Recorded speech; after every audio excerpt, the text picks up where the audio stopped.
आम पौराणिक ग्रंथ मानकरे शनिदेवଙ୍କୁ तेल अर्पण करने कथा कहुଯାଇଛି। पौराणिक कालरू लोके शनिवार दिन शनिदेवଙ୍କୁ तेल अर्पण करी आसुछंती। शनिदेवଙ୍କୁ तेल अर्पण करने पछरे एक पौराणिक कहानी रही जहाँ रामायण सहित जड़ित। गोटे कथा अनुसार महादेव समस्त प्राणी को कर्म अनुसार फल देवाई शनिदेवଙ୍କୁ दायित्व देले। यह द्वारा शनिदेवଙ୍କ महत्व तीन लोकरे बढ़ीगला। शनिदेवଙ୍କ अतः बल थिला, ता छड़ा शनिदेवଙ୍କ वक्रदृष्टि को देवता माने मध्य डरुथिले। निजर एही अतुल सामर्थ्य कारणरू शनिदेवଙ୍କ मनरे अहंकार आसीगला जे एही त्रिलोकरे मोठारु आउ केही शक्तिशाली नाहंती। एही अहंकार रे शनिदेव निज पई एक योग्य प्रतिद्वंदी खोजियाकू लागिले। हेले शनिदेवଙ୍କ सहित किए शत्रुता करिवो। बहुत खोजिया पर मध्य तांकू कौनसी जणे भी प्रतिद्वंदी मिलिले नाही। एही विषय रे जेतेबेले शनिदेव जाई नारदଙ୍କୁ पचारिले, नारद कहिले तुमर योग्य प्रतिद्वंदी केवल केसरी नंदन हनुमान। नारदଙ୍କ ठारू एहा सुनी शनिदेव तत्काल जाई मृत्युलोकरे पहुँचिले और हनुमान को खोजिबाकू लागिले। बहुत खोजाखोजी करिबा परे हनुमान को एक निर्जन जंगल रे श्रीरामଙ୍କ नाम जप करुथिबार देखिले। हनुमान को सम्मुखरे देखि शनिदेव युद्ध पाई ललकार कले। हनुमान शनिदेव को प्रणाम करी कहिले, हे शनिदेव, आपण हेउछंती मो पाई पूज्य। आपण मो गुरु सूर्यनारायण को पुत्र, सही कारणरू आपण मोर आदर योग्य।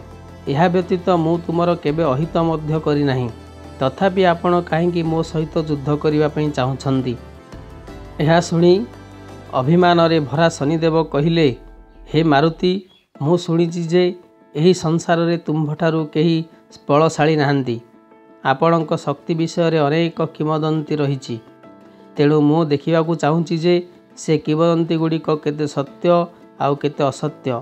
मु शुणिछि जे तुमे युद्धर ललकार केबे सह्य कर पार नाही, हेले केउ कारण पाई मोर युद्ध आमंत्रण परे मध्य आपण युद्ध करू नाहंती। यह शुणी हनुमान बुझीगले जे दैव जोगरे शनिदेव वर्तमान अहंकार वशवर्ती। युद्ध टाळिबा पई हनुमान कहिले, मु युद्ध अवश्य करिवि, हेले मोर पूजा सरिबा परे आपण किछि समय अपेक्षा करंतु। शनिदेव धैर्यर सहित हनुमानଙ୍କ पूजा समाप्ति पर्यंत अपेक्षा कले। हेले हनुमान श्रीराम पूजारे मग्न होई शनिदेवଙ୍କ कथा भूलीगले। सेठारे शनिदेव अपेक्षा करी धैर्यर सीमा लंघी गले। से युद्ध पाई बारंबार हनुमान को ललकार करने लगिले। यह द्वारा हनुमानଙ୍କ पूजारे विघ्न घटिबाकू लागिला। विघ्न दूर करने हनुमान पूजारे मग्न रही निजर लांगुल रे शनिदेवଙ୍କୁ गुड़ाई बांधिदेले। हनुमानଙ୍କ लांगुल बंधन एते शक्त थिला जे शनिदेव स्वयं देवता होई मध्य बंधनर पीड़ा सह्य करि पारिले नाही। शनिदेव बहुत शक्ति लगाइबा सत्वे हनुमानଙ୍କ लांगुल बंधनरू मुक्ति होई पारिले नाही। एहीपरि भावे शनिदेवଙ୍କ निज बलपति थिबा अभिमान समाप्त होईगला। शनिदेव स्वयं बंधनरू मुक्ति पाइबा पई हनुमानଙ୍କୁ प्रार्थना करिबाकू लागिले। श्रीरामଙ୍କ पूजारे मग्न रही हनुमान भूलीगले जे से निज लांगुल रे शनिदेव को बंधन करी रखिछंती।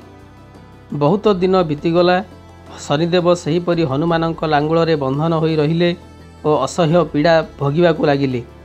बहुत काल परे हनुमानଙ୍କ ध्यान भग्न हैला। से देखिले शनिदेव ए पर्यंत तांको लांगुल रे बंधी होई रहिछंती। से तुरंत शनिदेवଙ୍କୁ मुक्ति कले और विलंब पाई क्षमा मागिले। एक असाधारण शक्तिर स्वामी होई मध्य हनुमानଙ୍କ विनम्रता देखि शनिदेव प्रसन्न हेले। से हनुमान को धन्यवाद देले, कारण तांको द्वारा ही शनिदेवଙ୍କ अभिमानर दमन होइथिला। एते दिन पर्यंत लांगुल रे बांधी होई रहिथिबा कारणरू शनिदेवଙ୍କ शरीर रे असह्य पीड़ा हेउथिला। शनिदेवଙ୍କ पीड़ा को हनुमान बुझी पारिले, तेणु से शनिदेवଙ୍କୁ तेल देले। सेही तेल बा तैलर मर्दन रे शनिदेवଙ୍କ पीड़ा समाप्त हैला। सेठारे शनिदेव कहिले, हे हनुमान, तुमे जे केवल मोर अभिमान को भंग करिच ता नुहे, तुमे मोते एक असह्य पीड़ारू मध्य मुक्ति देइछंती।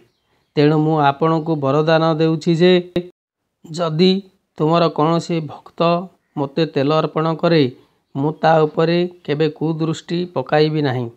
ଯଦି କେହି ମୋ କୁଦୃଷ୍ଟିରେ ପୀଡ଼ିତ ଅଛି, ସେ ଆପଣଙ୍କୁ ପୂଜା କଲେ ପୀଡ଼ାରୁ ମୁକ୍ତି ହୋଇଯିବ, ଯେପରି ଆଜି ଆପଣ ମୋତେ ପୀଡ଼ାରୁ ମୁକ୍ତି କରିଛନ୍ତି। ସେବେଠାରୁ ଶନିଦେବଙ୍କୁ ତେଲ ଅର୍ପଣ କରିବା ପ୍ରଥା ଆରମ୍ଭ ହେଲା। କୁହାଯାଏ ଯେ ଶନିବାର ଦିନ ଶନିଦେବଙ୍କୁ ତେଲ ବା ତୈଳ ଅର୍ପଣ କଲେ ସେ କୁଦୃଷ୍ଟି ପକାନ୍ତି ନାହିଁ ଏବଂ ସେହିଦିନ ଶନିଦେବଙ୍କୁ ତେଲ ଅର୍ପଣ କଲେ ହନୁମାନ ସ୍ୱତଃ କୃପା କରିଥାନ୍ତି। ଶନିଦେବଙ୍କୁ ତେଲ ଅର୍ପଣ କରିବା ବେଳେ ଯଦି ସେହି ତେଲରେ ନିଜର ପ୍ରତିଛବି ଦେଖନ୍ତି, ତେବେ କୌଣସି ଖରାପ ଶକ୍ତିର ପ୍ରଭାବ ପଡ଼ିବ ନାହିଁ।